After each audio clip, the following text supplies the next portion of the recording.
à toutes et à tous. Bienvenue sur la chaîne des anorexie destinée à combattre, comprendre et guérir d'un trouble du comportement alimentaire. Alors, aujourd'hui, j'ai le plaisir et le grand honneur de recevoir Maude Gabriel, qui est co-auteur du livre Parle à mon ventre, ma tête est malade. Voilà le livre ici. Donc, co-auteur avec monsieur Dimitri Jacques. Le sous-titre du livre est Le rôle du microbiote intestinal dans la santé mentale.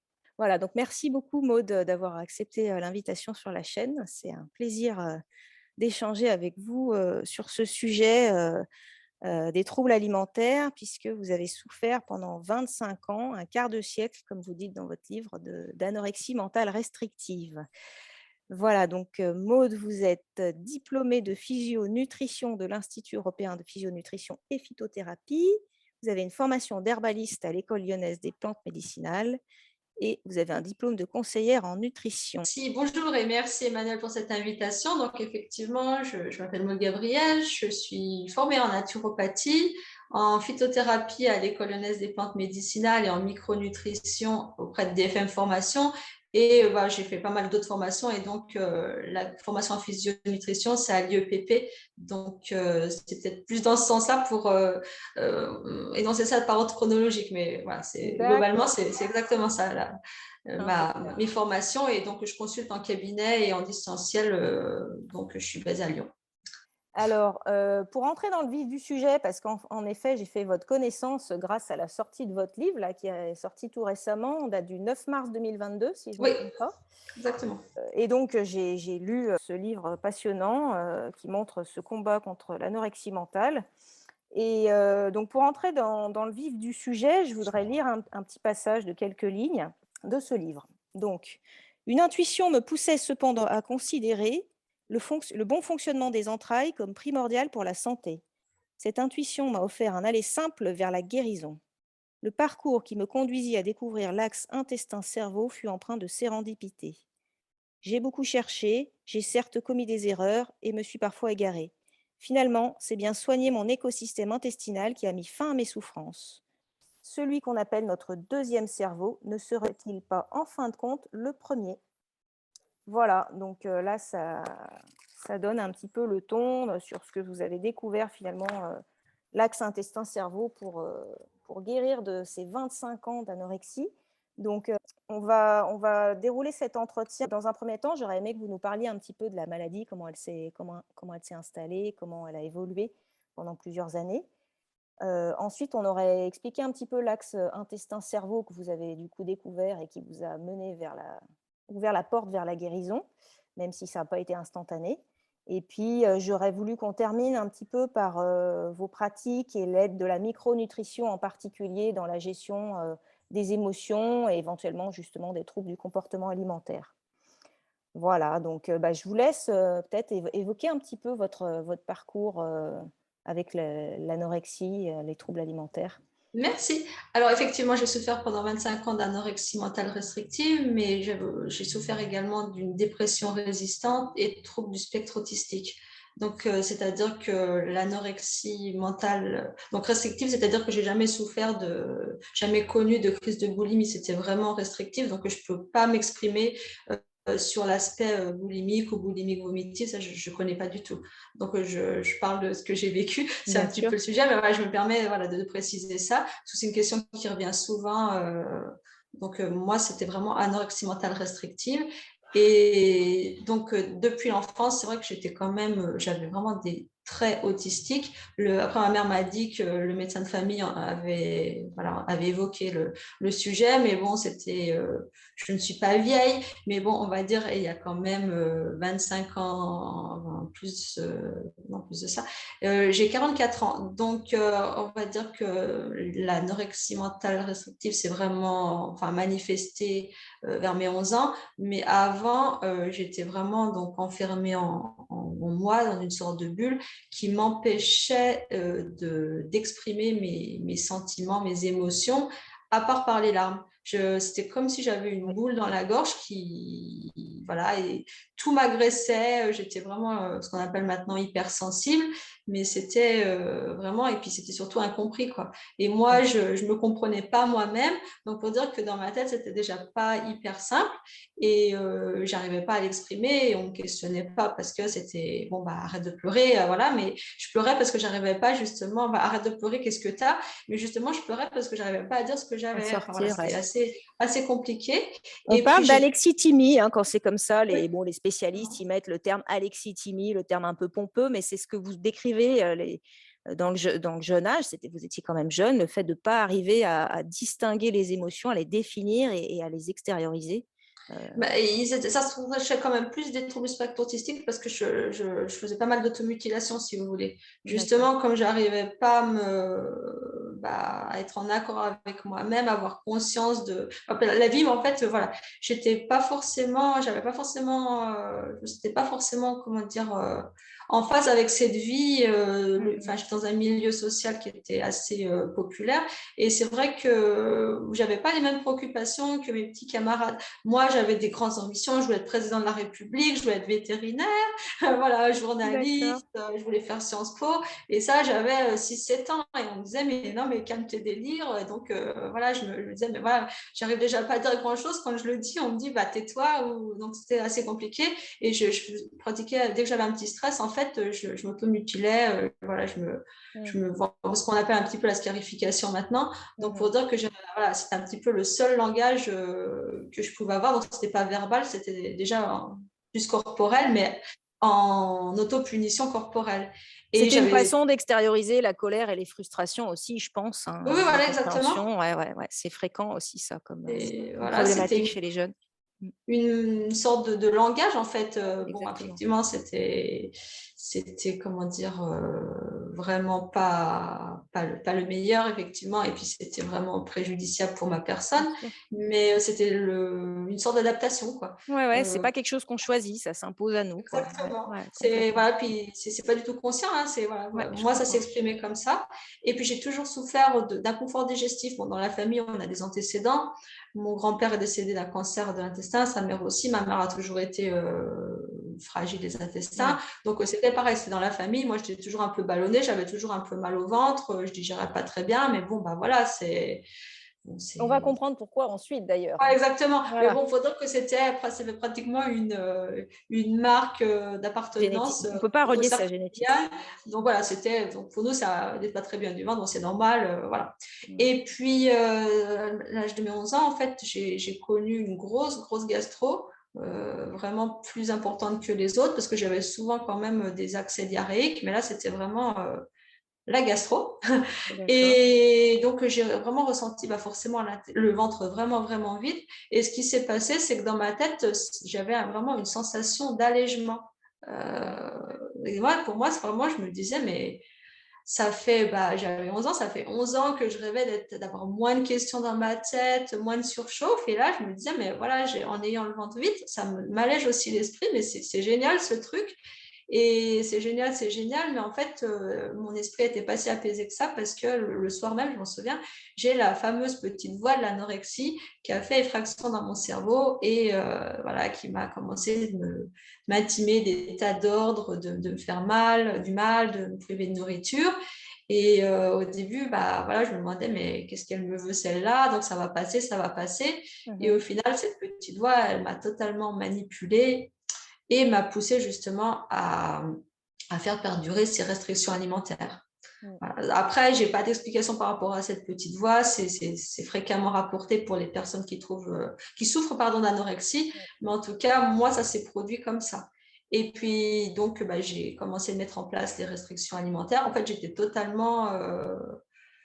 je commençais à m'engager dans un cercle totalement vicieux, qu'une restriction en a amené une autre. Mm. Et puis voilà, et puis la perte de poids a commencé de suivre aussi, jusqu'aux premières hospitalisations. Donc moi, j'étais en milieu rural, donc en Saône-et-Loire, à cette époque. Et donc, j'étais en pédiatrie, donc aucune spécialisation pour les TCA et encore moins pour les TCA d'une jeune fille. Là, j'avais 13 ans pour la première hospitalisation, 13-14 ans. Donc, j'étais au milieu des nourrissons en couveuse, des choses, voilà. Donc, c'était vraiment aucune prise en charge. En gros, il fallait manger, avoir le poids, puis après, j'étais considérée comme guérie. D'accord. Et au début, je me disais, mais moi, je suis malade. Ça, justement, mon problème, c'est avec la nourriture. Pourquoi, justement, la solution, ce serait d'amener un max de nourriture pour me considérer comme guérie. Enfin, il y avait des maillons qui me manquaient pour aller à la soi-disant guérison juste en atteignant un poids. Et donc, au début, c'était la rébellion, mais non, mais vous ne me comprenez pas. Moi, je ne me comprends déjà pas. Donc, on ne va pas faire équipe tous les deux. Vous n'allez pas m'aider en me proposant ce schéma thérapeutique qui me paraissait tout sauf un schéma thérapeutique. Et puis au bout d'un moment, je me suis dit, bon, voilà, de toute façon, je ne vais pas m'en sortir, je ne vais pas croupir ici toute ma vie, donc s'il faut manger, je mangerai. Bon, effectivement, mon plan, c'était à la sortie de l'hôpital, j'aviserais, mais ça me semblait peu probable que je continue de manger, Ce qui puisqu'effectivement, arrive à c'était beaucoup de un gens, rythme. hein, quand c'est pas traité au niveau, Ah, mais là, supérieur, oui, si la prise j'ai en eu. charge psychique est pas faite, si le travail n'est pas Là, on me fait, présentait ouais, justement la solution. C'était la chose qui me faisait la plus peur à cette époque, c'est-à-dire manger, exactement. mais sans faire de lien, sans faire de travail pour me faciliter les choses, mettre des connexions en place. Et voilà, pour moi, je me disais, mais qu'est-ce qu'on veut? Enfin, je suis vraiment pas écoutée, il y a vraiment un problème. Donc là, on va dire, j'ai rempli le contrat, puisqu'on parle de contrat de poids. Oui. Mais en fait, c'était vraiment des chiffres sur une balance. Et après, voilà, je suis sortie au bout de, je ne sais plus, peut-être 6 semaines, 7 semaines, parce que j'avais quand même pas mal maigri. Donc, il faut quand même le temps de reprendre le poids. Mais en plus, Mmh. j'étais voilà, bouffie et maigre à la fois parce qu'on prend du poids très rapidement. On n'a pas le temps de l'accepter. Après, moi, j'avais vraiment aucune fascination par rapport à la maigreur. Ni je comptais mes calories, des choses comme ça. Alors, c'était vraiment pas Ouais, il y avait pas trop. vraiment de volonté de maigrir. Ah non, non, moi, c'était, je ne voulais pas vivre. En fait, je me sentais vraiment pas bien dans cette vie. Je Ouais. me sentais incomprise. Donc, pour ça, pour dire que l'histoire des régimes, des mannequins, des trucs comme ça, mais moi, vraiment, je connais pas du tout ce monde. J'ai pas la télé depuis, je crois que j'ai jamais eu d'ailleurs. C'est vraiment quelque chose qui m'attire pas du tout. Moi, c'est vraiment un mal-être, Et voilà, voilà, mal-être, ouais. ça a permis je sais pas, d'une sorte d'adaptation par rapport à ce mal-être. Et vraiment, voilà, ça s'est exprimé comme ça. En tout cas, voilà, c'est vraiment ces histoires de poids. Pour moi, ça n'a jamais été une fascination. Mmh. Et voilà, c'était quelque Et vous chose. ne vous voyez pas grosse, du coup? Parce qu'il y en a qui ont de la Je me voyais dysmorphosité, pas. En fait, ouais. je me voyais pas. J'avais vraiment ce brouillard. Bon, j'en parlerai un petit peu après, mais j'avais un brouillard de mal-être qui m'empêchait de me voir, de me considérer comme une personne. Donc, pourquoi je me nourrirais, étant donné que je me Mmh. sentais pas être, je me sentais pas vivre et j'avais pas envie de vivre. Donc, on dit il faut vivre pour manger, ou pas manger pour vivre. Enfin, voilà. Il y a tout. Enfin, je voyais pas pourquoi enfin, on me forçait à vivre en fait, alors que c'était ma tête qui allait vraiment pas bien. Et je ne voyais pas pourquoi, justement, il n'y avait que l'assiette à prendre en considération, alors que pour moi, en fait, en gros, j'étais mal depuis la naissance. Et pourquoi, au bout d'un moment, on me disait la solution à tous tes problèmes, il faudra manger, alors que c'était vraiment la chose qui me faisait le plus peur à cette époque-là. Ouais. Et donc, à cette époque, la famille était considérée comme néfaste. Mmh. Il Ouais, fallait ouais. vraiment extraire la personne de son milieu parce que c'était à cette époque-là considéré comme la solution. Et tous les hôpitaux à cette époque proposaient cette méthodologie, si on peut appeler ça comme ça. Mmh. Donc, pour dire que ma famille a été bien mise de côté et puis un petit peu stigmatisée parce qu'il y a des tas de théories. C'était le père absent, la mère castratrice. Après, il y a une théorie génétique. Après, c'était les magazines. Donc, mes parents ont subi tout ça et puis eux, ils découvraient l'anorexie. Ils disaient, mais non, mais voilà, notre gamine, on sait bien qu'on a trouvé qu'elle était un petit peu bizarre depuis le début. Mais là, en plus, je comprends pas. Voilà, ils découvraient la maladie, ils découvraient le milieu médical parce que, et la Les psychiatrie en sanctions qu'on particulier. leur a imposées, en plus, c'était la double peine, en fait. Non seulement ils avaient Voilà, une enfant malade et en plus, on on laissait les mettait supposer un que peu en c'était eux un cause, petit ouais. peu voilà. Donc C'était c'est très vrai dur que pour les pour eux, parents. Mmh. à chaque fois je leur rends hommage parce que ça devait vraiment pas être facile. Et en plus, dès qu'il y a un problème familial, c'est là qu'on peut compter nos amis. Donc voilà, et ils ont pu, ils ont pas pris beaucoup de temps pour les compter. Il y a beaucoup de personnes qui ont tourné le dos. Ouais. Et en plus, ça renforce la culpabilité de la personne malade parce qu'on se dit voilà, en plus il y a des conséquences, mais en fait, je pouvais absolument rien faire. Moi, j'étais vraiment, je m'enfonçais et c'était le seul traitement qu'on me proposait. Donc, ça pour dire que dès que je suis sortie de l'hôpital, je reperdais du poids.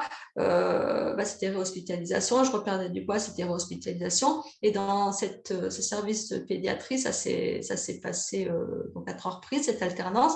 Aussi, jusque j'ai commencé aussi à 13 ans, en fait, ma première tentative de suicide. Parce que moi, voilà, il y a eu, pour moi, l'anorexie, c'était un symptôme, enfin, je vais dire comme un autre, en tout cas, parmi les autres plutôt, mais comme j'avais vraiment, vraiment, vraiment un gros fond dépressif, j'ai fait plusieurs tentatives de suicide, dont la première à 13 ans.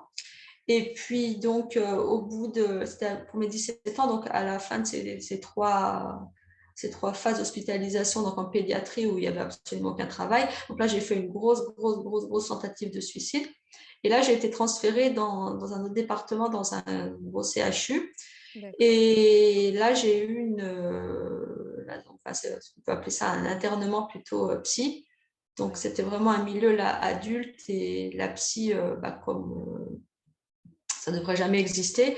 Et donc, j'espère que ça n'existe plus. Bon, j'espère hein, vraiment. Et donc là, c'était vraiment des cellules d'isolement avec un lit scellé et un seau pour faire ses besoins. Et c'était repas 6 fois par jour. Les hublots les spots qui étaient allumés en permanence. Donc, j'avais même pas mes habits. J'avais vraiment juste comment ça s'appelle, une blouse, chemise, voilà, parce que même pas de sous-vêtements parce que ils avaient peur que je me suicide en m'étranglant, enfin juste la culotte, enfin peu importe, et j'avais pas de repère horaire parce que je sais pas, Oui, en tout avec cas des vraiment néons allumés comme ça toute la toute la journée. journée, jour et nuit, et puis Il n'y avait pas c'était de vraiment fenêtre dans cette, ici il y avait un petit hublot, mais il fallait hublot? que je monte sur D'accord. un radiateur pour apercevoir un bout de ciel gris. Et puis sinon, s'il y avait un hublot sur la porte qui donnait sur le couloir, et là, ce que je raconte dans mon bouquin, en plus, il y avait un voyeur qui me regardait jour et nuit, puis qui me faisait des gestes obscènes. Et donc, c'était assez traumatisant. Pour me laver, il me sortait de cette cellule, pas tous les jours, et ça pouvait être le jour, la nuit, enfin voilà, quand ils avaient un moment. Quand ils me posaient le plateau, ils n'avaient pas le droit de me parler, les infirmiers. Et voilà. Donc, pour dire que là, je me suis vraiment sentie basculer dans la folie. Et voilà, parce que j'ai eu droit à 2 bouquins, à garder 2 bouquins, et dont Roméo et Juliette. Et comme j'avais toujours une passion pour la lecture, j'ai dévoré ce livre pour essayer de penser à autre chose. Bon, j'avoue que j'en connais toujours des passages par cœur, mais vraiment là, j'avais l'impression, enfin, je devenais folle parce que j'avais aucun médicament. Enfin, ouais, je suis pas forcément pour, mais pour dire que j'ai vraiment vécu de plein fouet voilà. Je fais toujours des cauchemars, pour dire les Ouais, je choses comprends. clairement. Quand je dis à ma mère, ça va, ça va. Ouais, ouais, j'ai fait des cauchemars d'hôpital. Elle me dit, ah, ok. Donc, on sait que ça va Elle a m'impacter la fait journée, face. mais bon. Voilà, Clairement. pour dire que, surtout pour un milieu psychiatrie, donc ça, c'était leur traitement, et que j'ai jamais eu de traitement psy, c'est-à-dire que j'avais aucun entretien avec un psychiatre, un psychologue. J'avais juste quand même le professeur de psychiatrie du service qui venait me voir 1 fois par semaine, et avec tout son aéropage, tout son staff d'étudiants. Et puis, il regardait le poids comme il avait augmenté, puis il repartait, puis il disait, c'est bien, à la semaine prochaine. Donc, voilà. Et je suis ressortie quand j'ai finalement atteint ce poids. Donc, au bout de 6 repas par jour, là, je suis restée que 6 semaines. Bon, ça paraît pas une éternité dans cet enfer, hein, mais pour dire que les hospitalisations après, les hospitalisations en TCA, ça dure des mois en général. Et donc là, c'était 6 semaines, mais 6 semaines de calvaire qui m'auront marqué à vie. Et donc, quand je suis sortie, j'étais complètement lobotomisée. Vraiment, c'est mes parents ma mère avait s'était arrangée par rapport à son travail. Enfin bon, vraiment, ils m'ont maintenu la tête hors de l'eau, ils ont fait tout ce qu'ils ont pu, juste pour pas que je me suicide en fait, parce que je passais des journées à pleurer en fait. J'étais vraiment, voilà, j'étais même plus un être humain, pour dire les choses clairement, donc j'avais plus envie de me laver, forcément ni de manger.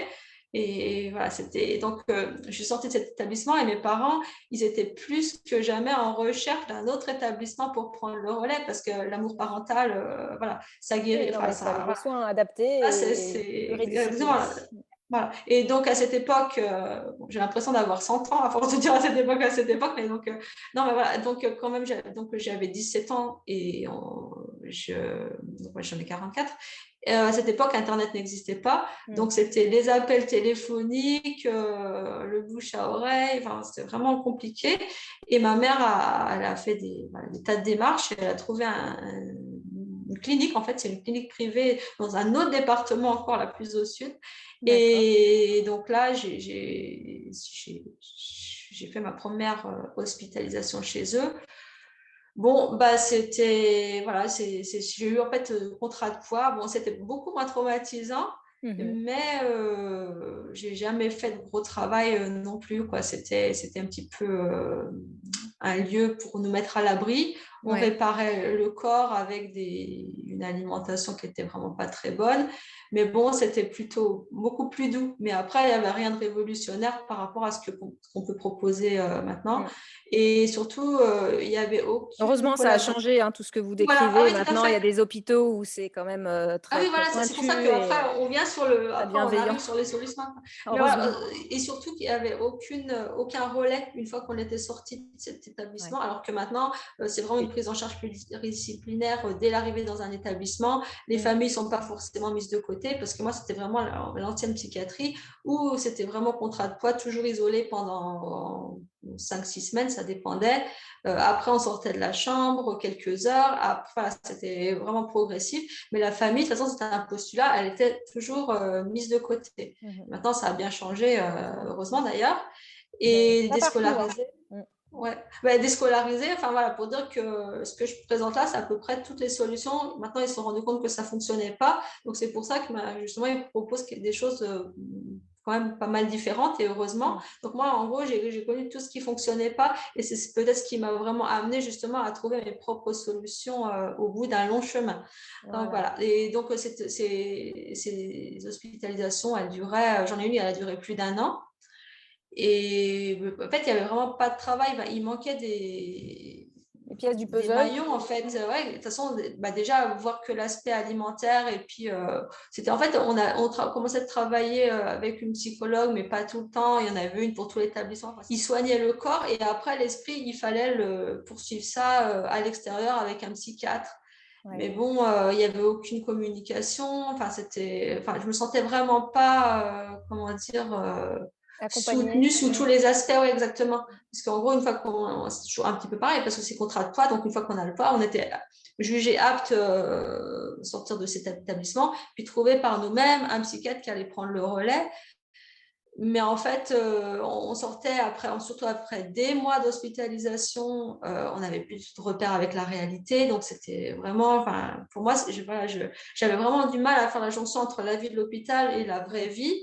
Enfin, voilà, pour moi, ce schéma de soins, il n'était pas du tout cohérent. En tout cas, il manquait vraiment des maillons pour faire des jonctions. Voilà, c'était quelque chose qui, en tout cas, qui m'a jamais convenu. Après, ça m'a sauvé la vie physique, entre Ouais, la vie guillemets, physique, ouais. parce que je reprenais du poids, donc forcément de l'énergie. Mais voilà, il manquait des choses pour pouvoir reproduire dans la vraie vie, en fait, qui est quand même à l'extérieur et pas à Exactement. l'hôpital.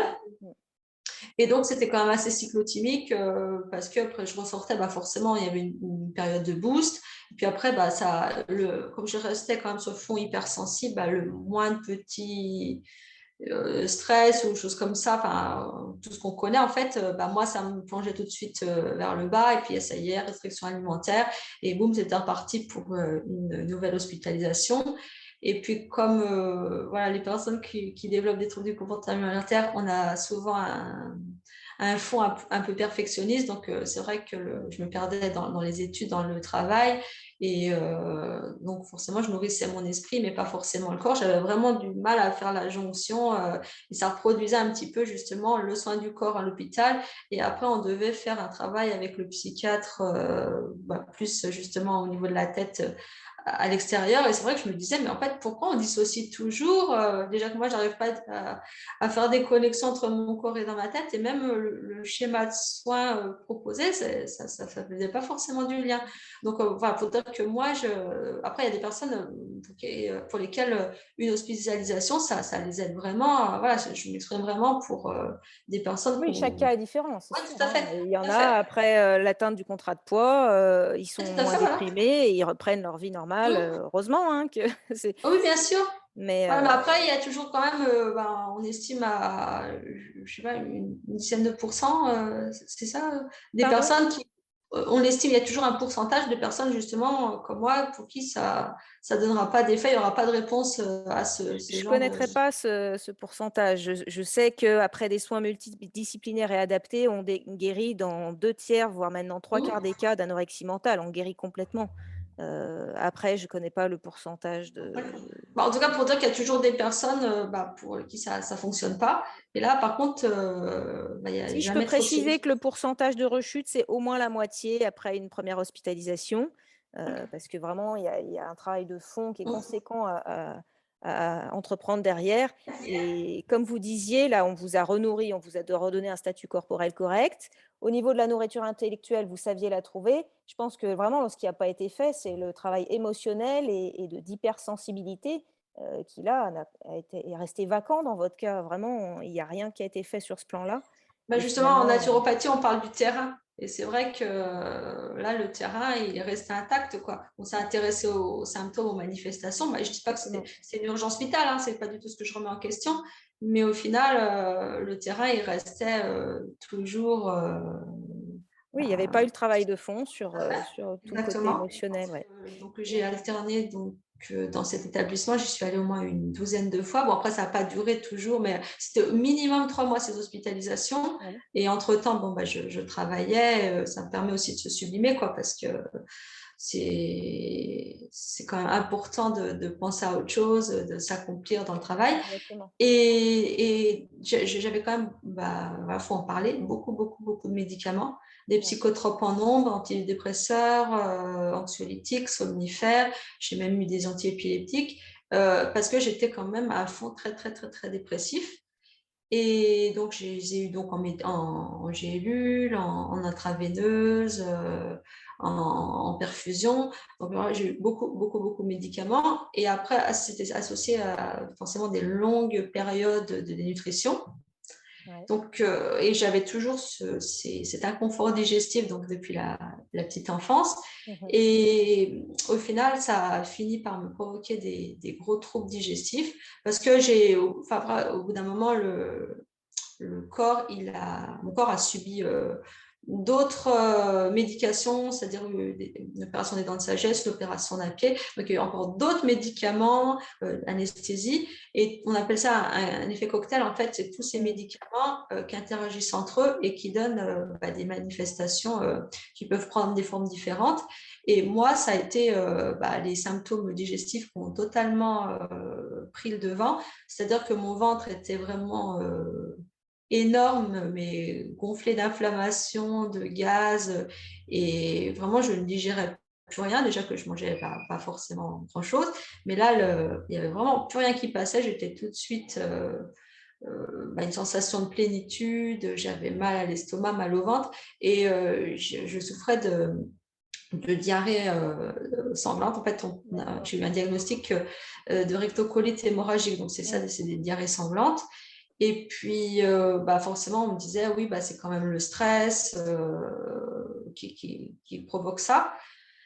Oui, effectivement, mais j'étais aussi stressée de ne pas avoir plus d'écoute. En fait, Ouais. comment dire, on supposait, enfin, les médecins supposaient quand même que c'était quand même l'anorexie qui était la cause de tout ça. Après, j'ai toujours été claire, j'étais toujours un discours d'honnêteté avec les médecins. Je disais effectivement, je ne mange pas, voilà, j'ai une alimentation anorexique, mais je ne peux pas faire autrement. Voilà, pour moi, c'était pas, j'ai jamais considéré ça comme normal ou voilà. Je disais, je sais, mais je ne peux pas faire autrement. Mais j'aimerais quand même avoir des solutions pour les intestins. Est-ce que vous pouvez m'aider? Et donc, en fait, proposait de faire de l'hypnose. Pour eux, c'était vraiment la seule cause, c'était le stress. Mais jamais toute la médication, ça n'a jamais été pris en considération. Enfin, ça, je l'ai découvert par moi-même parce que je n'avais pas de formation à ce niveau-là. Et puis, j'avais tellement mal au ventre que c'était vraiment devenu un enfer. Mais la douleur était intense, au moins de supplanter les douleurs psychiques. Et pour moi, après 25 années d'errance thérapeutique en psy, je me disais, mais là, c'est quand même bizarre, quoi. J'ai tellement mal au ventre que dans ma tête, à la limite, ça commençait d'aller mieux, tellement déjà j'entendais beaucoup moins cette petite voix, tellement la douleur, là, elle avait pris corps, si on peut dire, au niveau intestinal. Et c'est là que je me suis dit, mais en fait, le ventre, là, non, j'ai tellement mal, il faut que ça n'en mette pas, là, il faut moins que j'essaie de trouver des solutions par moi-même ou voilà, essayer de me soulager un minimum. Et j'ai commencé de me documenter, on commençait de parler l'intestin deuxième cerveau, du champ discret de l'intestin. C'était le début de cet engouement. Oui, les publications Et ont énormément augmenté là, ces 10-15 dernières années, hein, exactement, sur ouais, l'axe intestin-cerveau, tout à fait. elles sont très nombreuses.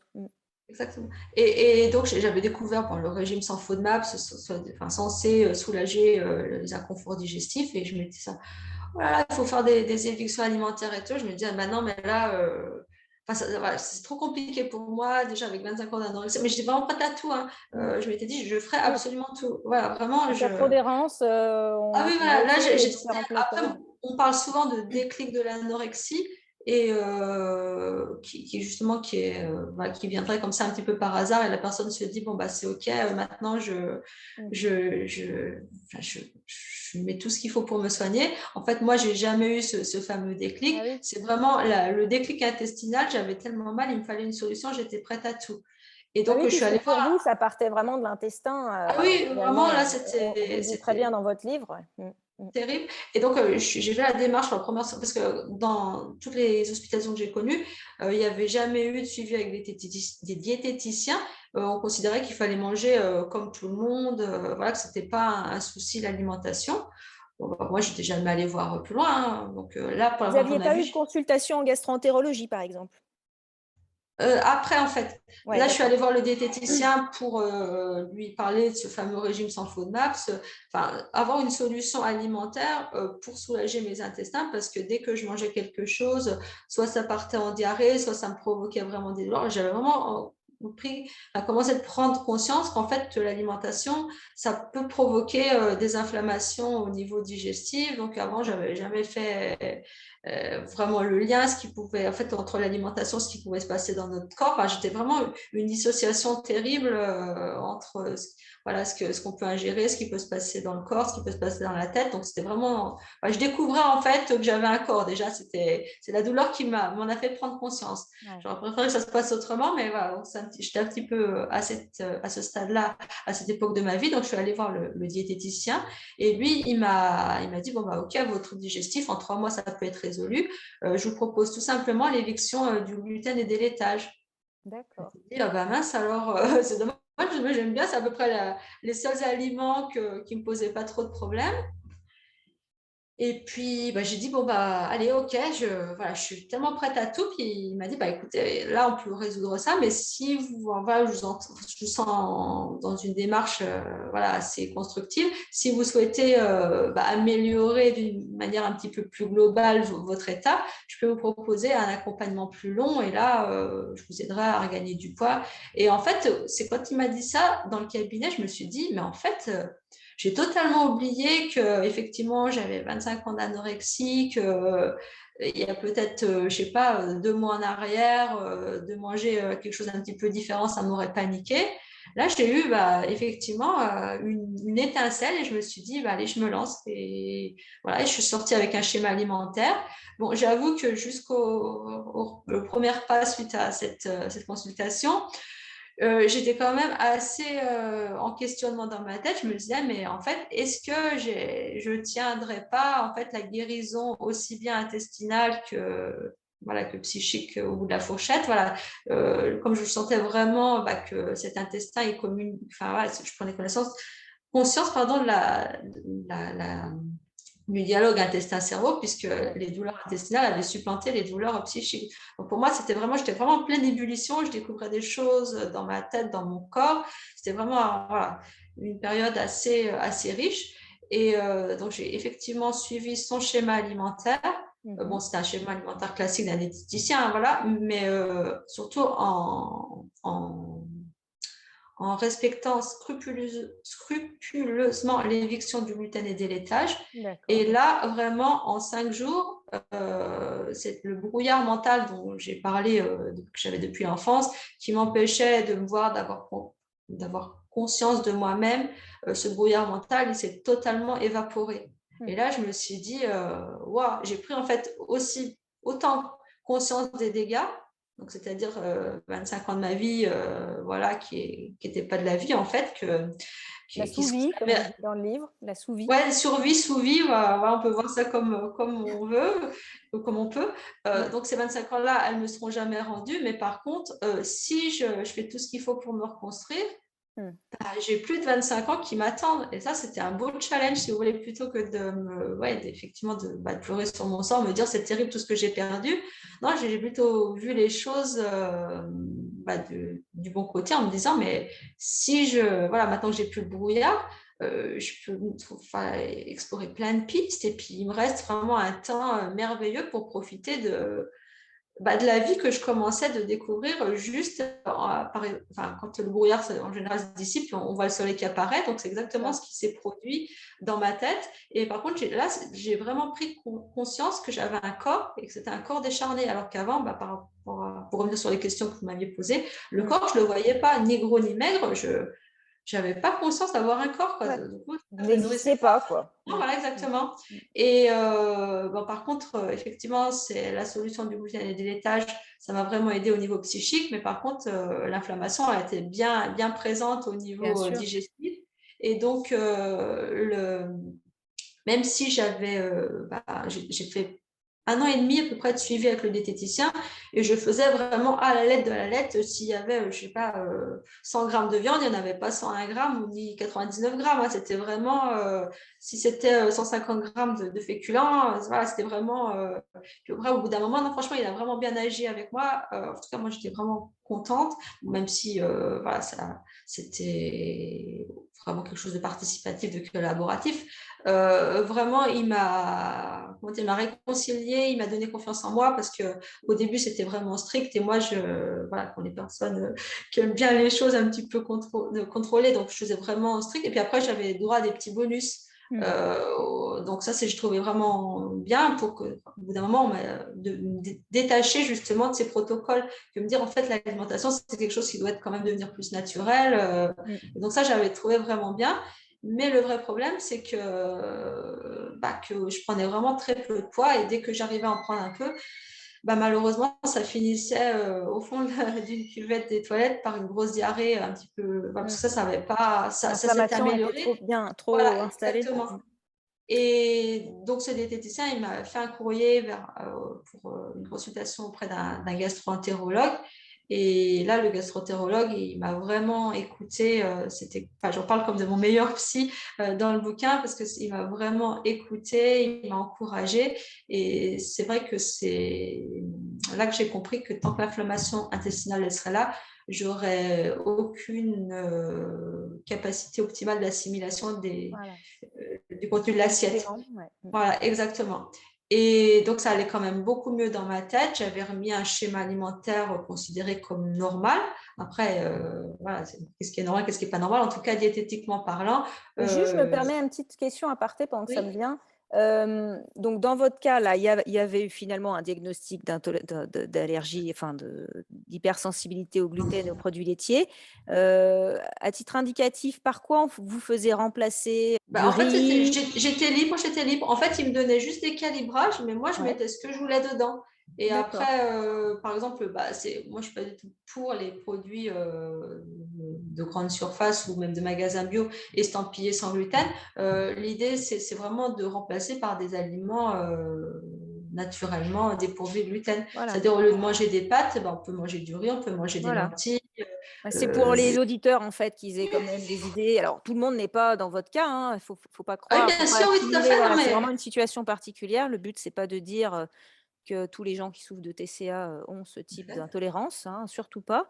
bah, Heu, et moi j'ai pas fait les tests, hein, j'en avais pas connaissance. C'est vraiment, c'est la mise en suggestif. situation qui vous Voilà, a ouais, voilà, le diététicien m'aurait pas proposé ça. suggéré. J'aurais voilà, pour dire que ça vient pas de nulle part. C'est Ouais, bien pas, sûr, moi bien sûr. qui avait pris ce postulat-là en me disant: «Bah, voilà, j'ai lu ça donc forcément ça va Mmh. m'aider, voire me soigner, me guérir». Non, non, c'est vraiment, la suggestion du Mmh. diététicien d'ailleurs qui a eu une sœur, qui a souffert d'anorexie aussi. Donc Bah, peut-être ouais, qu'il bah, avait voilà. eu, Mmh. intéressant. En tout cas, voilà, c'est vraiment sur la proposition du diététicien que j'ai mis en place cette éviction alimentaire et qui m'a donné l'impulsion d'aller plus loin, de regarder un petit peu ce qu'il en était de ce microbiote intestinal. Puis Et surtout, il y a voilà, et eu des donc résultats très rapides, quoi. En 5 oui, tout jours, à fait. Mais c'est après, les résultats, ils ont été vraiment psychiques, émotionnels, alors que j'y allais quand même pour soigner mes intestins. mmh, Et, donc, ça a été vraiment, vraiment long au niveau digestif. Et ouais. le gastro-entérologue, j'avais commencé de mettre en place, de m'intéresser justement à la micronute, à la phyto. Et j'avais quand même un résultat qui était. Ça me soulageait, mais c'était quand même pas, c'était quand même assez incomplet. Et c'est vrai qu'on collaborait vraiment avec ce gastro-entérologue. Je lui disais ce que moi j'avais mis en place. Lui, il me donnait un traitement allopathique. Et puis, voilà, on échangeait. C'était voilà, vraiment quelque chose. J'ai pas fait quelque chose dans mon coin en me Bien disant, sûr. voilà, je veux plus des médecins, je veux plus des médicaments. Non, non, c'était quelque chose de vraiment collaboratif. Et puis, j'avais quand même pas trop de solutions parce que je me maintenais, mais les troubles digestifs, ils étaient quand même là. Et là, j'avais entamé en fait une formation de naturopathie parce que moi, j'avais beaucoup appris sur moi-même. J'avais fait des tas de changements au niveau des polluants, d'hygiène de vie, Mmh. plus bio, enfin voilà, tous les fondements de la naturopathie. Et je m'étais dit, mais en fait, j'étais persuadée que j'allais trouver une solution pour mon ventre. Mais l'amélioration dans ma tête, c'était quand même quasiment inespéré. Je m'étais dit, mais voilà, j'accumule des outils et un jour, il faudra que j'en fasse profiter d'autres personnes. Donc, je dois me former. Et même si j'en fais rien, en tout cas, ce sera vraiment toujours bénéfique pour moi. Et donc là, j'avais entamé mes premières années de naturopathie et j'ai découvert voilà, un professeur qui est merveilleux. Donc, c'est Laurent Roche, que je remercierai à vie. Et donc là, je suis allée le consulter. Il m'a fait faire un bilan, c'est un bilan protéomice. Enfin bon, bref, c'est un petit peu plus spécialisé. Et à partir de là, il m'a proposé un protocole vraiment costaud. Il y avait de l'organothérapie, enfin, vraiment de la phyto, de l'aroma. C'était vraiment quelque chose d'intensif sur 3 mois.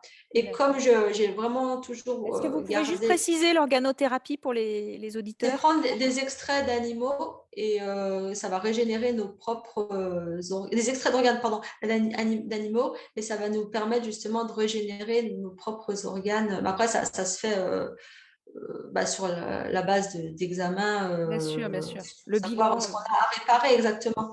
d'accord. Et donc là, quand j'ai eu ce protocole, j'ai fait les examens avec Laurent Roche, le naturopathe. Je suis allée voir le gastro-entérologue et je lui ai dit, bah voilà, moi j'ai fait ça, qu'est-ce que vous en pensez? S'il vous plaît, donnez-moi votre avis. Et il m'a dit, ah, mais je connais ce genre de bilan, donc j'avais trouvé ça génial parce que voilà, il est vraiment ouvert. Il m'a dit, Super. parce il m'avait donné un traitement Pentasa Humirex. C'est vraiment pour les maladies chroniques de l'intestin, c'est quelque chose d'assez costaud. C'est des immunosuppresseurs en Oui, gros. le Pentasa, on Et s'en sert voilà. aussi en médecine Voilà. Et vétérinaire. j'avais beaucoup, beaucoup d'effets secondaires et je lui avais dit, bah voilà, moi, je perdais mes cheveux par poignée, c'était vraiment, je supportais pas du tout ces traitements. Je lui dis, voilà, moi, j'ai fait ça comme examen, j'ai cette proposition de protocole, je voudrais qu'on en discute parce que moi, voilà, on a toujours échangé, eu un échange honnête et clair. Mmh. Voilà, j'aimerais votre avis. Puis il m'a dit, bah écoutez, moi, je vous encourage, faites-le. Après, il m'a fait une ordonnance encore de médicaments allopathiques, donc une Rexpentasa. Il m'a dit comme ça, vous avez sous la main, si vous voyez que ça ne fonctionne pas, vous pouvez toujours aller à la pharmacie pour reprendre les médicaments. Et Mmh. voilà, pour dire que j'ai jamais fait les choses dans mon coin, dire je vais tout arrêter d'un coup. Voilà, c'était vraiment quelque chose, un dialogue. Ce qui est intéressant de souligner, c'est qu'à partir du moment où vous avez trouvé un professionnel à l'écoute et attentif et qu'il y a une collaboration qui a pu se créer, Et vraiment, il y avait un dialogue. Il était à l'écoute de ce qui fonctionnait pour vous, ce qui fonctionnait pas. Il a vu que vous adhériez au protocole et que, voilà, vous étiez prête à suivre vraiment le protocole à la lettre. Ça, c'est Bah, ça m'a fort. permis de prendre conscience en moi aussi. Ouais. Parce que cette confiance, les personnes qui sont d'anorexie, c'est l'étiquette menteur. Enfin, je sais pas si c'est souvent des Bah, femmes. c'est des Donc, fausses étiquettes, en fait. C'est voilà, complètement menteuse inapproprié. manipulatrice, mais en Mmh. fait, on n'a déjà pas confiance C'est en la nous-mêmes. maladie qui fait ça. Exactement, Mmh. tout à fait. Donc là, en fait, on écoutait ma personne et on voyait pas que le symptôme avec la nourriture. Donc là, pour moi, c'était une découverte parce que déjà, j'avais pas cette impression d'exister.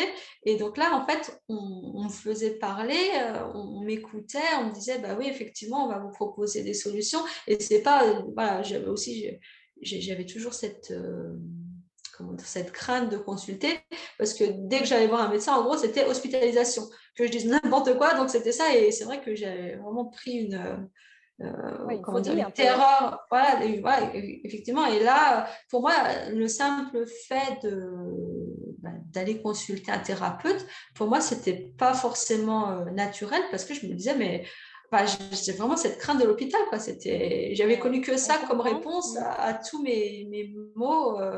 Donc voilà, c'était vraiment une ère nouvelle qui s'offrait à moi. Mais après, c'était quelque chose qui était vraiment, comme vous l'avez bien dit, de collaboratif, de participatif. Mmh. On m'a donné des pistes. Moi, j'en ai cherché beaucoup par moi-même. Et surtout, j'ai mis en place, quoi. Parce que Mmh. c'est pas un thérapeute, même à l'écoute, qui va solutionner pour nous Oui, il nos faut passer à problèmes. l'action après. Exactement. Et ça passe par l'assiette, hein. Voilà. Voilà, bah, ça va nous amener tranquillement finalement à l'importance de la micronutrition finalement, hein. Bah, vous souhaitez parler de l'axe Ouais, intestin-cerveau, donc alors on par va rapport. développer, l'axe D'accord. intestin-cerveau. Je voulais vous lire un petit passage que j'avais trouvé intéressant dans le livre qui est écrit par, justement votre coauteur monsieur Dimitri Jacques. Dimitri? Ouais. Alors je vous lis ce petit passage. Donc l'axe intestin-cerveau a été évoqué dès 1910. Cela a pourtant pris plus d'un siècle pour l'établir comme une voie majeure pour la prévention et le traitement des maladies mentales. Le microbiote est la clé pour comprendre cet axe. Les bactéries intestinales savent communiquer avec le cerveau par différentes voies, incluant les systèmes endocriniens et immunitaires, la production des neurotransmetteurs et de nombreuses molécules neuroactives. Les patients atteints de dépression, d'anxiété ou concernés par divers troubles de l'humeur ou du comportement connaissent des changements bien distincts dans la composition de leur microbiote, ce qui pose ouvertement la question du rôle de ce microbiote dans l'étiologie de leur maladie. Voilà, ce passage que j'avais trouvé intéressant et donc vous l'avez souligné finalement puisque Oui, c'est très documenté. Bah, effectivement, déjà, nous sommes des êtres microbiens, c'est-à-dire qu'on a 10 à 100 fois plus de bactéries que de cellules de notre organisme. exactement. Donc, on appelle ça des holobiontes. En fait, nous sommes des holobiontes, c'est-à-dire que nous hébergeons des bactéries. Mmh. Et il y a une sorte de symbiose. En fait, ces bactéries, elles ne sont pas là pour rien. Nous, on les nourrit et en échange, elles produisent des substances qui sont bénéfiques pour notre santé. Et on On en a parle 2 de. kilos à titre indicatif, hein, Oui, au moins 2 kilos. Ouais, 2 kilos dans les intestins. Parce c'est ça. qu'après, des microbiotes, d'ailleurs, on n'a pas que des bactéries dans les intestins, on a aussi des virus, des Partout. levures, des champignons. Après, on parle effectivement de bactéries dans l'intestin parce que c'est la population la plus nombreuse. Mais Mmh. après, des bactéries, on en a absolument partout. On en a sur la peau, on en a dans la bouche, on Exactement. en a Dans les conjonctives, oui, différentes muqueuses. en fait. Mmh. Dans toutes les muqueuses, on a même dans les poumons, dans Tout ce qui l'estomac. concerne la surface de contact avec l'extérieur, globalement, on va dire. Notre surface Oui, de la peau, les muqueuses, le tube digestif. on Après, a même dans les heureusement dans des seins. endroits c'est stérile, hein, mais voilà, De moins en moins, même dans certains endroits du corps. Mmh. on en trouve de plus en plus. Et donc ces bactéries, donc la majorité donc se trouve dans l'intestin. Et l'intestin et le cerveau communiquent par une autoroute à 4 voies en fait. Mmh. Donc par la voie nerveuse, donc essentiellement le nerf vague. C'est pour ça qu'on parle de temps en Exactement. temps de malaise vagal. Il est extrêmement important ce nerf vague, ouais. Exactement, oui. Bah, moi, je le fais toujours travailler, par exemple, par les ostéos. C'est vrai qu'ils soulagent bien à ce niveau-là. Donc, par la voie nerveuse, par la voie sanguine, par la voie endocrine, donc c'est-à-dire nos hormones, et par la voie immunitaire. Mmh. Et on s'est rendu compte que donc c'est un dialogue permanent et que l'intestin envoie 8 fois plus de messages que le cerveau. Ouais, c'est pour ça qu'il y en a qui disent que ce serait notre premier cerveau finalement. Exactement. Mmh. Bah, après, évidemment, le Cerveau cerveau, entre guillemets quoi, hein, oui, sur bien le sûr. plan des communications et du réseau Bah, d'information. parce que l'intestin aussi produit pratiquement la majorité des mêmes neurotransmetteurs que dans le cerveau. Donc, Exactement. c'est aussi une découverte d'avoir des neurones dans l'intestin, alors qu'il y a encore une vingtaine d'années, on pensait que c'était un tube voilà, qui permettait juste l'alimentation, l'assimilation des nutriments, puis on évacuait ce qui était considéré comme du déchet. Mmh. Donc voilà, c'était déjà un changement de paradigme Maintenant, on parle de l'intestin comme un organe extra-humain. Oui, on peut dire ça, ouais. Mmh. Le Tout à professeur fait. Ouais, ouais, Castronovo, avec le normalement, microbiote. Mmh. c'est donc ça c'est voilà, toute cette communication là et les bactéries en fait elles produisent donc on a dit 8 fois plus de messages qu'elles envoient au cerveau que l'inverse, mais les bactéries elles peuvent produire des messages bénéfiques ou négatifs en fonction de leur alimentation. Tout Euh, à fait. voilà, et donc ça dépend vraiment de la qualité de l'alimentation. Et s'il n'y a pas beaucoup d'alimentation, les bactéries, elles ont besoin de se nourrir quand même, donc elles vont manger le mucus au final. Le Mmh. mucus, c'est une substance en fait c'est un petit peu la colabactérie, Mmh. c'est ce qui protège en fait de la muqueuse intestinale. Et au bout d'un moment, quand elles ont mangé le mucus, elles vont Mmh. commencer de manger justement la muqueuse intestinale et c'est ce qui peut provoquer on parle Des d'hyperperméabilité perméabilités, intestinale. ouais. Mmh. Voilà, et ce qui va amener à un état inflammatoire, et puis forcément un état inflammatoire intestinal, enfin digestif, ça se répercute en miroir au niveau cérébral. Donc il n'y a vraiment rien voilà, pour améliorer le terrain. Et puis Ouais. aussi, quand on parle strictement des neuromédiateurs, donc les neuromédiateurs, doit les synthétiser à partir de substrats. Et donc ça, c'est les acides aminés. Les acides aminés, donc c'est les protéines. Et c'est vrai que les personnes qui souffrent d'anorexie ou de troubles du comportement alimentaire, il y a un problème forcément d'incarnation. En fait, et souvent, c'est ce qu'on met de côté en premier, c'est les protéines, parce qu'il y a une notion de manger de la chair pour nourrir sa propre chair. Mmh. Donc, il y a pas mal de Les choses comme ça. protéines et les lipides aussi, selon Aussi, oui, les oui. personnes, ouais, Et ouais. le cerveau, c'est l'organe justement qui contient le plus de lipides, quoi. Ouais, exactement. Donc, pour dire que voilà, l'alimentation, ça impacte vraiment, et c'est voilà, ce qui permet aussi d'entretenir la maladie, entre guillemets, parce que justement, il n'y a pas les munitions pour produire les bons neurotransmetteurs, pour envoyer les bons messages de l'intestin au cerveau. Donc, Complètement. pour dire que tout ça, que l'assiette, effectivement, au-delà de l'aspect prise de poids, calories, c'est vraiment la munition de base à la résolution de la maladie. Et Mmh. après, l'alimentation, donc il y a les macronutriments, les micronutriments, et il faut que ce soit assimilé. Et donc, Exactement.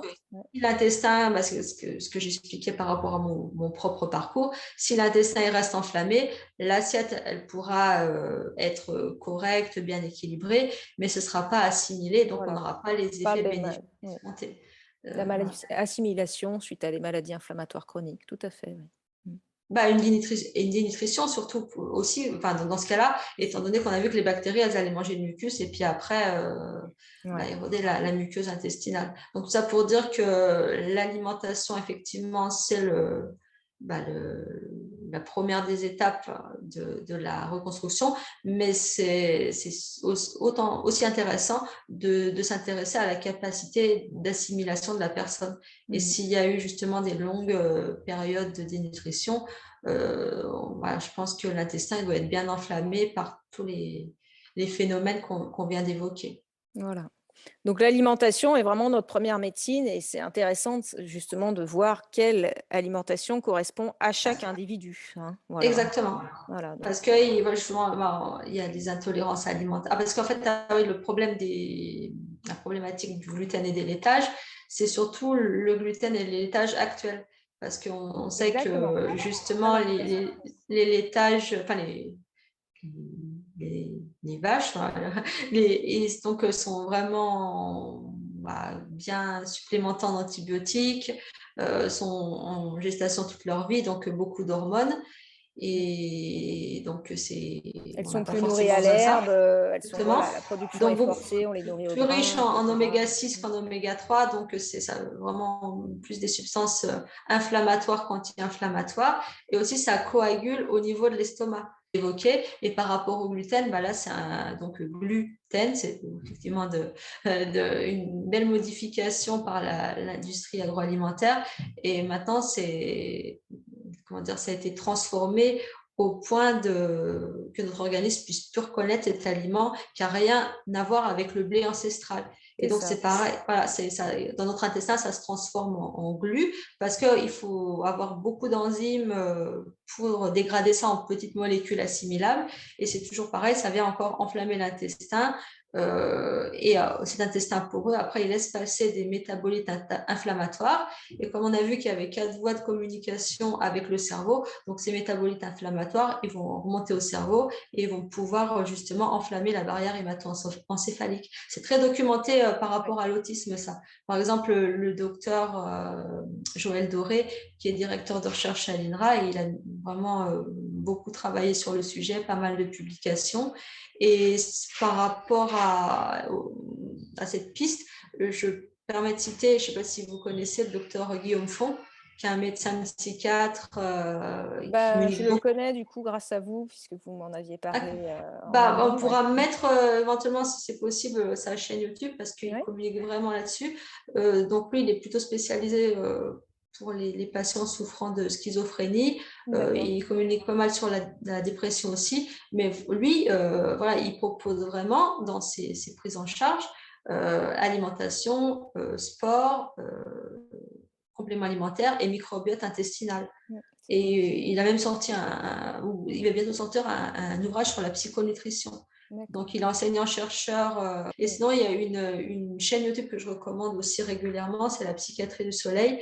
Et là, c'est Oui, vraiment je des connais. professionnels. Oui, voilà. Et c'est vraiment très éloigné, pour revenir au tout début de notre conversation, très éloigné de ce que moi j'ai connu. Et en fait, ces professionnels-là proposent tout ce que moi j'ai découvert justement. En fait, quand vous avez évoqué le passage que je parlais de sérendipité, c'est justement le docteur Font qui en parle souvent. Et c'est pour ça que j'avais fait un petit clin d'œil que en fait, c'était faire des essais-erreurs, ça te permet de mettre sur des pistes. Et c'est ce qui s'est passé justement par rapport au microbiote intestinal et en lien avec les maladies mentales. Donc, il faudrait qu'il y a quand même, quand on commence de chercher, par exemple, sur PubMed, mais il y a Ah, des il y milliers a pléthore de d'applications. références. Ouais. Voilà. Et malheureusement, ça, je vais citer un autre médecin, c'est le docteur Résimon, c'est un médecin Ouais. belge. Il dit toujours qu'entre ce qui est publié et ce qui est l'application en cabinet, il se passe en moyenne 20 ans. Et moi, quand on me dit 20 ans, je me dis, moi, j'ai connu 25 ans d'errance thérapeutique. Donc, si je peux voilà, avancer les infos pour donner plus de chances aux personnes qu'elles ne perdent pas ces 20 ans-là en Exactement. errance médicale thérapeutique, voilà, quand je raconte justement mon parcours dans cet ouvrage, c'est vraiment pas pour moi me mettre en lumière, raconter ma vie pour raconter ma vie, c'est vraiment pour informer, pour dire, voilà, tout ce que moi j'ai découvert dans la douleur, il faut bien le dire, tout est prouvé. Il y a les publications médicales scientifiques qui en attestent. Par contre, ce qui manque, c'est l'information. Ouais. Et l'information du public, mais l'information aussi de certains soignants. Après, ce n'est pas un Ouais. discours anti-allopathie, pas du tout. Hein. Au C'est mais contraire, non, il plus faut arriver à compléter et à voilà, compléter toutes tout les à fait. médecines Exactement. pour Et avancer. d'ailleurs, c'est souvent que ce sont les patients qui vont informer les médecins et dire mais non, mais voilà, moi j'ai lu que, j'ai entendu un médecin qui a fait une conférence qui a dit que, voilà, et les médecins ou les soignants, s'ils sont un petit peu voilà, soucieux Oui. d'élargir voilà, leur concept, ils vont regarder puis se dire effectivement, voilà. Après, l'intérêt, c'est vraiment le but du patient, hein. C'est pas dire c'est moi qui ai C'est raison l'intérêt parce du que patient. Il voilà, faut que ce soit collaboratif, en fait, hein, tout à fait, effectivement. Ouais. Tout tout à à fait. Je fait. citerai de toute façon en référence votre chaîne, votre Ah. site et puis les sites dont on a parlé, la Psychiatrie du Soleil, Et Docteur Fond, le docteur ça, Font, le docteur Résimon. Je connaissais toutes ces chaînes, effectivement, qui sont très intéressantes pour. de toute façon, Pour avancer. la personne, l'intérêt, c'est d'avoir un maximum d'outils et après, chaque Exactement. outil correspondra à une personne en particulier. Mais plus on a d'informations, plus ça ouvre justement des pistes à Voilà. explorer. Et moi, c'est ce que je souhaite offrir à mon petit niveau. Voilà. En tout cas, c'est vraiment le but de cet ouvrage. Là, je le mets toujours. J'apporte toujours cette précision. C'est vraiment pas raconter ma vie pour dire, ben voilà, moi j'ai fait ça, donc Mais voilà, rien ne vaut l'expérience, hein. De toute façon, l'expérience de la souffrance, et puis on le voit dans beaucoup de témoignages, hein. Vous aviez interviewé aussi André avec sa Alain Andreu, sclérose, là. Alain Andreu, oui, oui, excusez-moi, je ne trouvais plus le nom. pas de souci. J'étais en train d'écouter, et voilà. Et lui-même, il a trouvé aussi, en dialoguant avec des thérapeutes qui étaient ouverts, et il a trouvé ses solutions, quoi. Et Et lui, pourtant, c'est ça le but. il est dans le milieu médical, hein, donc ça, Ouais. c'est encore. Bah ouais. Mais c'est Mais vrai que même lui, le fait d'être dans le milieu médical ne protège pas de tout, malheureusement, hein. oui, tout à Au fait. contraire, hein, Ouais. parce que des fois, on peut être trop fermé ou trop dogmatique, et du coup, on manque tout un tas d'aspects de la médecine holistique et intégrative. Et nous, on le voit aussi en médecine vétérinaire, hein. La phytothérapie nous aide beaucoup dans de nombreux cas. Les évictions alimentaires, dans de nombreux cas de maladies intestinales, ça rejoint tout ce qu'on vient de dire maintenant. C'est important de rester ouvert et surtout à l'écoute des expériences des malades. Et ça fait vraiment progresser. Il y a une mouvance en ce moment aussi, notamment en psychiatrie, avec des conférences qui s'appellent Open Dialogue. Je ne sais pas si vous Je ne connaissez. connais pas. Non. C'est donc la mise en relation à travers des conférences de médecins et de malades et de différents corps de D'accord. métier qui sont vraiment voilà, ouverts au dialogue et aux expériences qu'ont vécues les malades, qu'est-ce qui les a amenés sur le chemin de la guérison, Ah, et c'est voilà, génial de ça. rester ouvert. Donc, notamment dans le domaine de la schizophrénie aussi, hein. Sur ma chaîne YouTube, justement, j'ai fait l'interview d'Alice. C'est une personne qui a eu un diagnostic de schizophrénie et qui a entrepris, enfin, elle est psychologue de formation et qui a entrepris des études de nutrithérapie et D'accord, voilà, qui est vraiment bien stabilisée. Donc impeccable. ça va vraiment dans le sens de votre propos, Ouais. effectivement, il y a de la maladie, mais il y a toutes les choses qu'on peut mettre On les justement. subit, les maladies, voilà, on ne va pas les choisir. Et donc, ça, c'est important. Un cardiologue peut avoir des problèmes cardiaques. Voilà, il Oui, y a tout de à fait. tout, hein, malheureusement. Dans le cas de la schizophrénie, il y a un autre monsieur qui est infirmier aussi, qui est devenu thérapeute, parce que lui, il a eu un diagnostic de schizophrénie, et donc il a bien avancé dans la prise en charge de cette maladie. Et du coup, il est devenu père aidant. Je mettrai aussi dans les références, dans les liens, dans la description. Donc voilà, donc c'est passionnant tout ça. Et si on fait une petite conclusion sur si vous vouliez souligner l'importance de la micronutrition dans la gestion des troubles alimentaires, comment vous voudriez en C'est parler? qu'il faut reconstruire justement parce que c'est un petit peu pour rebondir sur nos précédents propos, ces périodes de dénutrition, forcément, elles ont entraîné des carences. Ouais, Et là, c'est pas la macronutrition qui va tout réparer. De toute façon, les exactement. macronutriments, on ne peut pas les utiliser de manière optimale sans les micronutriments. Et ça, Voilà. malheureusement, la médecine purement allopathique, elle ne va pas forcément le prendre en compte parce qu'ils n'ont pas comment dire, les analyses forcément dédiées pour ça. Et Ou ça, les pourtant, réflexes, ouais. ouais, Il faudrait exactement. toujours conseiller d'aller aussi voir un micronutritionniste, en fait, finalement. En fait, moi, j'appelle la micronutrition comme le sur-mesure de la nutrition parce que pour la nutrition, les préconisations, c'est un petit peu individualisé, mais on ne considère pas justement cette capacité d'assimilation et ça, c'est vraiment dommageable. Le statut en oméga 3, c'est vrai que en Complètement. micronutrition, on propose justement des analyses qui ne sont pas pratiquées par la nutrition classique. Et pourtant, c'est ce qui permet justement l'individualisation maximale des préconisations alimentaires. Et pour moi, ça, Complètement. c'est ce qui permet de répondre aux besoins d'une personne en particulier, en s'appuyant sur la bio. Parce qu'il y a des conseils alimentaires, voilà, ça peut s'appliquer pour plusieurs personnes, mais pour répondre aux besoins en particulier d'une personne, c'est toujours mieux d'avoir de la biologie, quoi. Et après, moi, si je voulais rajouter un mot, quelque chose qui m'est souvent demandé, ou que, en tout cas, souvent quand on m'écrit, et voilà, j'aimerais bien revenir dessus. Bien Souvent, sûr. quand on m'écrit, les personnes me disent, voilà, mais moi, je suis pas encore guérie. Voilà, en fait, souvent, il y a des messages par rapport à la guérison. Et c'est vrai que bah, quand on parle des autres, on parle de soi. Et c'est moi, en fait, par rapport à ces messages-là, que j'ai pris conscience, pardon, en fait, que par rapport à la guérison, en fait, le jour où on est guéri, c'est qu'on se pose plus la question. Exactement. Et ça, Oui, c'est bien quelque dit chose que ça. souvent, il y a des personnes qui me disent, oui, mais moi, je suis encore fragile, la guérison, voilà, vous pensez dans combien de temps, ceci, cela. Et ça, je me suis dit, mais en fait, la guérison, mais moi, enfin, ça fait des années, je me suis pas posé la question. Et ça, je me suis dit, bah voilà, c'est ça la guérison.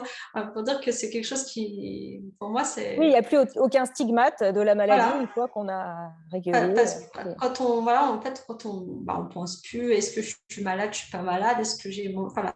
Au début, voilà, si je peux donner, comment dire, des repères, au début, effectivement, il faut un cadre, que ce soit soi-même ou, enfin, en tout cas, voilà, il faut un cadre, parce que c'est toujours sécurisant.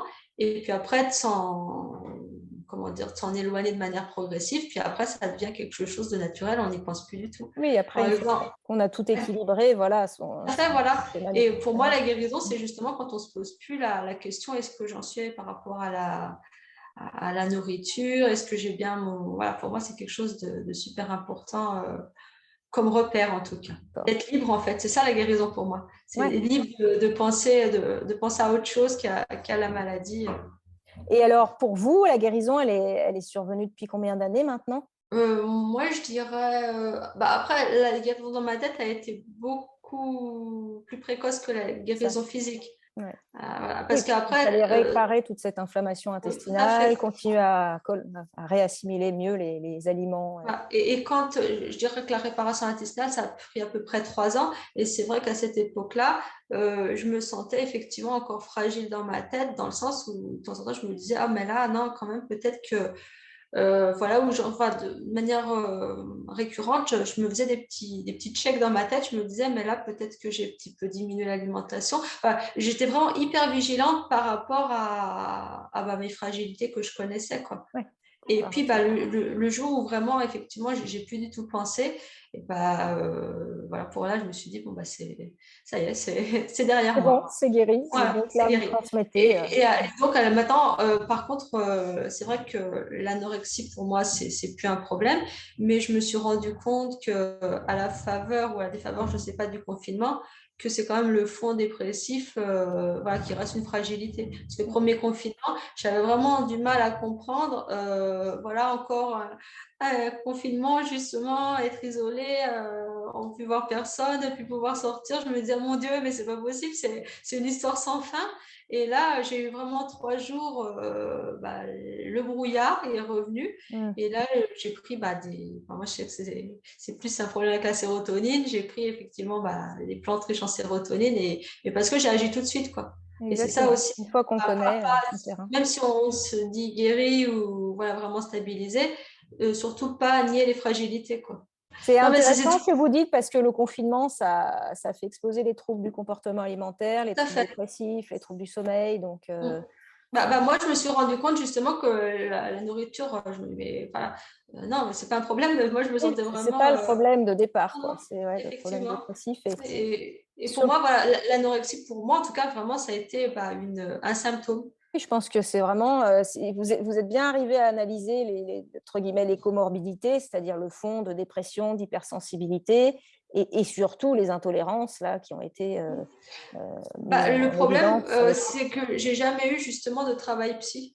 Peut-être que quand même, ça m'aurait peut-être quand même fait gagner Le fait d'être quelques... écouté, déjà, vous Oui, le bah, c'est ça, oui. disiez, l'écoute des thérapeutes, la bienveillance tout en étant cadrant, Ça, c'est Parce fondamental. que, Vous parce avez que bien moi, fait. l'écoute psy, ça a été fait justement par le diététicien et par le gastro-entérologue. Ouais. Et c'est quand même assez rageant, on peut dire, après 25 années d'hospitalisation psychiatrique, enfin, même si c'est pas pour moi, je me suis dit, mais en fait, on m'aurait peut-être considéré avant justement comme une personne plutôt qu'une malade.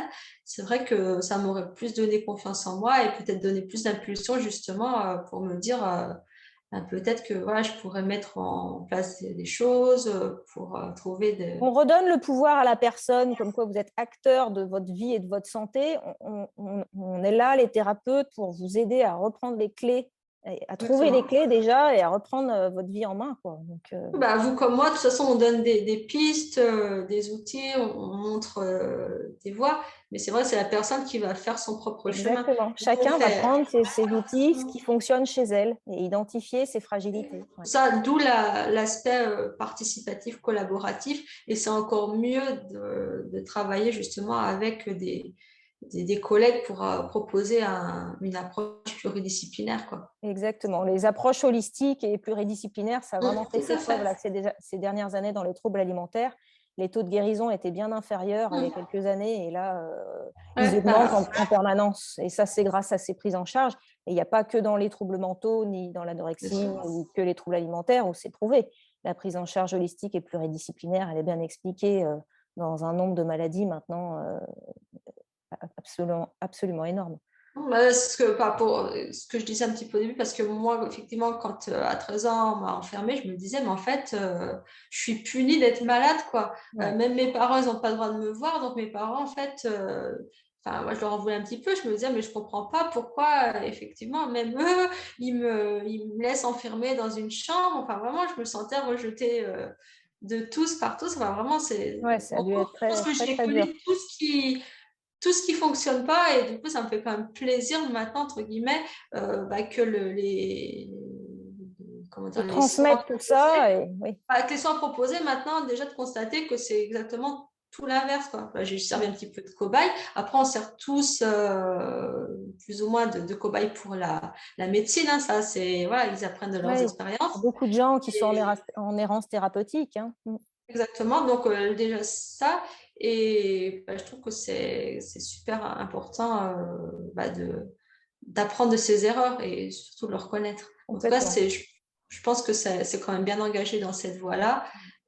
Et de transmettre, parce que c'est pas donné à tout le monde, c'est pas facile hein, de s'exposer comme ça, de transmettre, voilà, coécrire ce livre-là, c'est douloureux quand même quelque part. Mais on sait que Ah, maintenant, c'est et dans une bonne dynamique en fait, hein. après, de toute façon, ça n'a jamais été pour moi, j'ai jamais vu ça comme une psychothérapie ou quelque chose comme ça, hein, là, pas du tout. Moi, de toute façon, j'ai jamais fait de psychothérapie, donc j'ai vraiment parlé avec mon cœur et j'ai jamais, voilà, c'est ce que j'écris, ça n'a jamais été des choses qui ont été analysées par un psy ou voilà, c'est vraiment moi ce que j'en ai déduit, en tout cas, est-ce que je pense proposer à partir de mon parcours. C'est tout ce que j'ai pas, en gros, tout ce qui m'a été néfaste. En fait, par moi-même, j'ai fait à peu près tout l'inverse et ce qui m'a réussi et c'est ce que je constate maintenant qui est proposé dans dans les milieux psy et je trouve que Ouais. c'est vraiment Les approches pluridisciplinaires sont bien tout à développées fait. maintenant dans de nombreux hôpitaux. Donc, voilà, c'était le mot de la fin. Approche pluridisciplinaire, s'écouter, trouver ses propres clés en collaboration avec des professionnels de santé à l'écoute.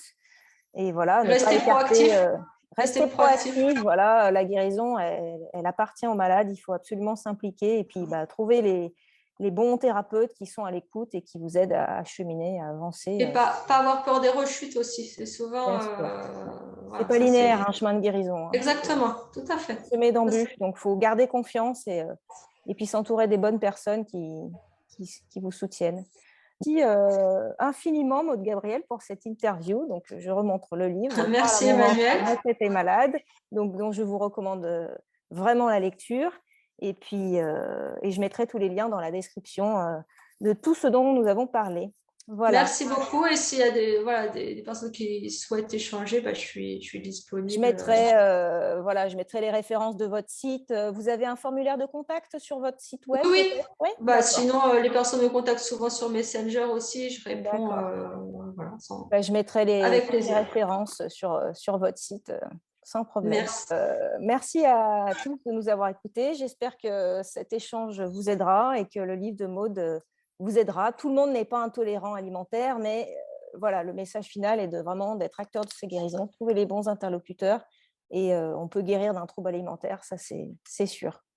Je vous souhaite une bonne fin de journée. Merci à tous. Merci Merci encore, Maud. Emmanuel, merci à vous. Au Merci. revoir. Au revoir. Merci, au revoir.